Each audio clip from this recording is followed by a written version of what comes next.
ভাইরা আমার, আল্লাহর কসম করে বলি, একটা সময় আসবে মন খুলে নামাজ পড়তে চাইবেন। বিশ্বাস করেন ভাই, লিখে রাখেন ডায়েরিতে।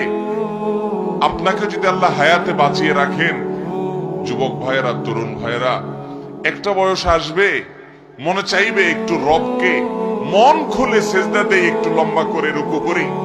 পারবেন না, অসুস্থ হয়ে যাবেন, রোগবালায় ধরে ফেলবে। বাবারে, সে সময় আসবে না? বৃদ্ধ মুরব্বীদেরকে, চাচাদেরকে জিজ্ঞাসা করেন, চাইলেও ওযু ধরে রাখতে পারে না, নামাজ পড়তে পারে না, চাইলেও পারে না। একটা সময় আসবে চাইবেন, পারবেন না।